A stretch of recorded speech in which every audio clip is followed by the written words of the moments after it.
ലാ ഇലാഹ ഇല്ലല്ലാഹ്, സർവ ആധിപത്യങ്ങളും അല്ലാഹു തആലാക്ക് മാത്രം. മുഹമ്മദുർ റസൂലുള്ളാഹ്, സർവ നായകത്വം മുഹമ്മദ് മുസ്തഫാക്ക് മാത്രം. മാത്രം എന്ന പ്രയോഗത്തിന് വലിയ പ്രസക്തിയുണ്ട്. ഖുറൈശി കൂട്ടത്തെ വെറുപ്പിച്ച ഏറ്റവും വലിയ വാക്ക് മാത്രം എന്ന പ്രയോഗമാണ്. അള്ളാഹു ഉണ്ട് എന്ന പ്രയോഗം ഒരിക്കലും ഖുറൈശികൾക്ക് വെറുപ്പുണ്ടാക്കുന്ന വാക്കല്ല. അള്ളാഹു ഉണ്ട് എന്ന പ്രയോഗം ഖുറൈശികൾക്ക് വെറുപ്പുണ്ടാക്കിയിരുന്നില്ല. അള്ളാഹു മാത്രമേ ഉള്ളൂ എന്ന് മുഹമ്മദ് മുസ്തഫ പറഞ്ഞതാണ് ഖുറൈശികൾക്ക് സഹിക്കാൻ പറ്റാതെ പോയത്. അള്ളാഹു ഉണ്ട് എന്ന് പറയാൻ പ്രവാചകന്മാരുടെ ആവശ്യമില്ല. പ്രവാചകന്മാരില്ലാത്ത കാലഘട്ടത്തിനും അള്ളാഹുവിനെ അംഗീകരിച്ചവരായിരുന്നു ജനം. എല്ലാ കാലഘട്ടവും പരിശോധിച്ച് നോക്കി. നൂഹ് നബി അലൈഹി സ്വലാത്തു വസ്സലാമിന്റെ കാലഘട്ടം പരിശോധിച്ച് നോക്കി. അള്ളാഹു ഉണ്ട് എന്ന് അംഗീകരിച്ച സമൂഹത്തിനാണ് അള്ളാഹുവിനെ പരിചയപ്പെടുത്തി കൊടുക്കുന്നത് നൂഹ് നബി. ഇബ്രാഹിം നബിന്റെ കാലഘട്ടത്തിനും അള്ളാഹു ഉണ്ട് എന്ന് അംഗീകരിച്ചൊരു സമൂഹത്തെ അള്ളാഹ് ഇല്ലാന്ന് വെച്ചിട്ട് സമൂഹം പ്രവാചകന്മാരെ കാലഘട്ടത്തിൽ ഉണ്ടായിട്ടില്ല. അള്ളാഹുവിനെ പരിചയപ്പെടുത്തി കൊടുക്കാൻ നബിമാരും വന്നിട്ടില്ല. നബിമാരും അള്ളാഹിനെ പരിചയപ്പെടുത്തി കൊടുക്കാൻ വന്നിട്ടില്ല. നമ്മളങ്ങനെ തെറ്റിദ്ധാരണ വന്നു പോയിട്ടുണ്ട്. മുഹമ്മദ് മുസ്തഫ തങ്ങൾ വന്നത് അള്ളാഹിനെ പരിചയപ്പെടുത്തി കൊടുക്കാനാണ്. വല്ലാഹി തമ്പുരാനത്തിനാണ്, സത്യമല്ല. കാരണം ഖുറൈശികൾക്ക് അള്ളാഹിനെ നന്നായിട്ട് അറിയാം. ഖുറൈശികൾക്ക് അള്ളാഹിനെ നന്നായിട്ട് അറിയാം. നമുക്ക് എല്ലാവർക്കും അറിയുന്ന ഒരു വിഷയല്ലേ മുഹമ്മദ് മുസ്തഫ സല്ലല്ലാഹു അലൈഹി വസല്ലം തങ്ങളുടെ ബാപ്പാന്റെ പേരെന്താ? എന്താ എന്താ പറഞ്ഞോളി? അബ്ദുള്ള എന്നല്ലേ? എന്താ മോൻ വന്നിട്ട് ബാപ്പാക്ക് പേരിട്ടതോ? മുഹമ്മദ് മുസ്തഫ തങ്ങൾ വന്നിട്ടാണ് ബാപ്പാക്ക് പേരിട്ടത് അബ്ദുള്ള. അബ്ദുള്ള എന്ന അബ്ദുള്ളക്ക് അബ്ദുൽ മുത്തലിബ് പേരിടണമെങ്കിൽ മുഹമ്മദ് മുസ്തഫ തങ്ങൾ വരുന്നതിന് മുമ്പേ അള്ളാഹു എന്ന ജലാലത്തിന്റെ ഇസ്മ പ്രയോഗത്തിലുണ്ടെന്നല്ലേ മനസ്സിലാകുന്നത്. വേറെ കുറിച്ച് ചോദിക്കട്ടെ. അബ്രഹത്തിന്റെ പട്ടാളം കഅബാലയത്തിൽ കരസേവക്ക് വേണ്ടി വന്നു. കഅബാലയം തകർക്കാൻ വേണ്ടിയിട്ട് അബ്രഹത്തിന്റെ പട്ടാളം വരാൻ പോന്നു. അബ്ദുൽ മുത്തലിബാണെന്ന മക്കയുടെ കാവൽക്കാരൻ. അബ്ദുൽ മുത്തലിബ് കഅബാലയത്തിന്റെ പടിവാതിൽക്കൽ നിന്നുകൊണ്ട് ദുആ ചെയ്തത് ചരിത്രത്തിന്റെ കിതാബിലുണ്ട്. അല്ലാഹുമ്മ യാ റബ്ബ ഹാദൽ ബൈത്ത്, അല്ലേ? അബ്ദുൽ മുത്തലിബ് ആരോടാ ദുആ ചെയ്തത്? ആരോടാ ദുആ ചെയ്തത്? ലാത്തയോടോ ഉസ്സയോടോ മനാത്തയോടോ? അല്ലാഹുവോട്. ഈ വീട്ടിന്റെ പരിപാലകനായ അല്ലാഹുവേ, ഒരു സംഘം ഈ പരിശുദ്ധമായ ഭവനത്തെ തകർക്കാൻ വേണ്ടി വരികയാണ്. നിനക്കൊന്നും നഷ്ടപ്പെടാനില്ല, എന്റെ മാനം പോവും. അബ്ദുൽ മുത്തലിബ് പറഞ്ഞ വാക്കാണ്. നിനക്കൊന്നും നഷ്ടപ്പെടാനില്ല, എന്റെ മാനം പോവും. ഞാനാണ് കഅബാലയത്തിന്റെ ഇന്നത്തെ കാവൽക്കാരൻ. നീ സംരക്ഷിക്കണം പഠിച്ചവനെ, നീ അവന്മാരെ കൈകാര്യം ചെയ്യണം പഠിച്ചവനെ, എന്നെ നാണക്കേടിലാക്കല്ലേ അല്ലാഹ്. എന്തൊരു രസമുള്ള ദുആ അബ്ദുൽ മുത്തലിബ് ദുആ ചെയ്തതാ. അന്ന് മുഹമ്മദ് മുസ്തഫ തങ്ങളുണ്ടോ? ഉണ്ടോ? ഇല്ല. ഈ സംഭവം കഴിഞ്ഞിട്ട് 51 ദിവസം കഴിഞ്ഞിട്ടാണ് മുഹമ്മദ് മുസ്തഫ തങ്ങൾ ഇതേപോലത്തെ റബീഉൽ അവ്വൽ ആമിനാവി പ്രസവിക്കുന്നത്. അബ്ദുൽ മുത്തലിബ് അള്ളാഹ് ഇത്ര വ്യക്തമായിട്ട് കിട്ടിയത് എവിടുന്നാ? നമ്മൾ പറയുന്നത് നബി തങ്ങൾ വന്നത് അള്ളാഹിനെ പരിചയപ്പെടുത്തി കൊടുക്കാൻ വേണ്ടിയിട്ടാണെന്ന്. പിന്നെ അബ്ദുൽ മുത്തലിബ് അള്ളാഹിനെ കിട്ടിയത് എങ്ങനെയാ? വേറെയും കഥ പറഞ്ഞുതരാൻ. ഖുറൈശികൾ അള്ളാഹുവിനെ അംഗീകരിച്ചിട്ടുണ്ട്. 1000ഓളം പേരെയും കൂട്ടിയിട്ട് ബദറിലേക്ക് പോവുകയാണ് അബൂജഹല്. മുഹമ്മദ് മുസ്തഫ തങ്ങളോടൊപ്പം ഉള്ളത് 313 പേരാണ്. കഅബാലയത്തിന്റെ അടുക്കിലേക്ക് പോയി 1000 പേരെയും കൂട്ടിയിട്ട് അബൂജഹല്. എന്നിട്ട് അബൂജഹല് ദുആ ചെയ്തു. അല്ലേ? അല്ലേ? അബൂജഹൽ ദുആ ചെയ്തില്ലേ? ആരോടാ? ലാത്തയോടോ ഉസ്സയോടോ മനാത്തയോടോ? അല്ലാഹുവോട്.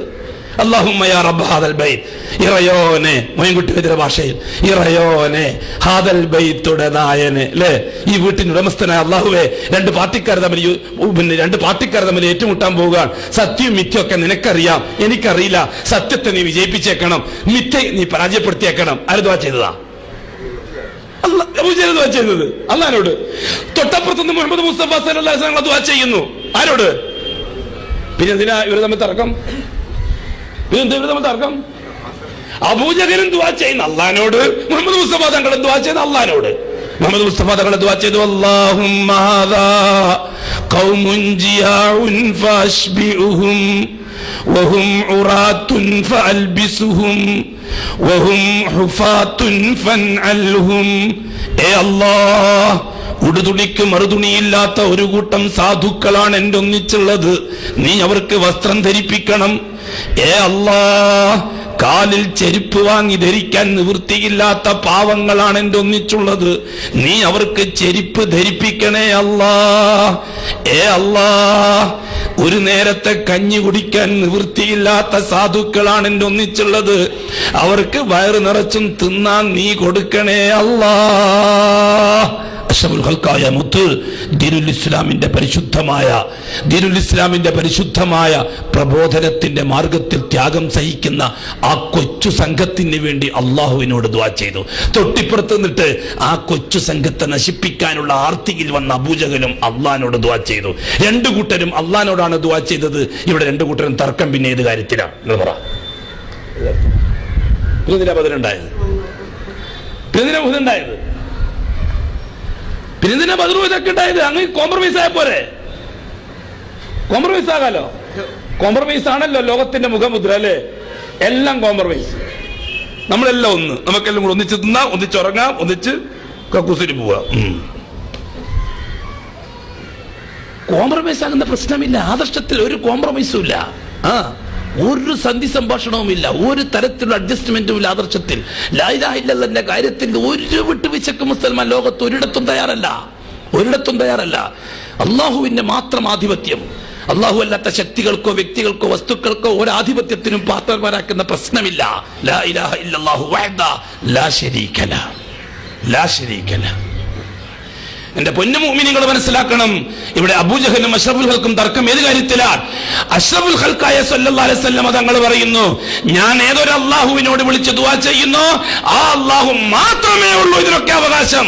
അബൂജഹലിന്റെ വാദം അള്ളാഹു ഉണ്ട്, ഒപ്പം മറ്റുവരെയുണ്ട്. ഇവിടെയാണ് തർക്കം. അബൂജഹലിന്റെ ഭാഷയിൽ അള്ളാഹു ഉണ്ട്, ഒപ്പം മറ്റു പലരും ഉണ്ട്. മുഹമ്മദ് മുസ്തഫ തങ്ങളുടെ ഭാഷയിൽ അള്ളാഹു ഉണ്ട്, അള്ളാഹുവിനോടൊപ്പം ആരുമില്ല.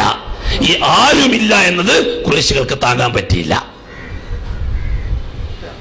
അള്ളാഹു മാത്രം എന്ന പ്രയോഗം താങ്ങാൻ ഖുറൈശികൾക്ക് കഴിഞ്ഞില്ല. അള്ളാഹു ഉണ്ടെന്ന് പറഞ്ഞിരുന്നുവെങ്കിൽ ഖുറൈശികൾ അഡ്ജസ്റ്റ് ചെയ്യാൻ തയ്യാറായേനെ. അള്ളാഹു മാത്രമേ ഉള്ളൂ എന്ന വാക്ക്, ലാ ഇലാഹ ഇല്ലല്ലാഹ് എന്ന വാക്ക്, അത് ഖുറൈശികൾക്ക് താങ്ങാൻ കഴിഞ്ഞില്ല. നമ്മൾ മനസ്സിലാക്കേണ്ട കാര്യം അത് തന്നെയാണ്. ഈ പറയുന്നത് നമ്മൾ മനസ്സിലാക്കേണ്ട കാര്യം അത് തന്നെയാണ്.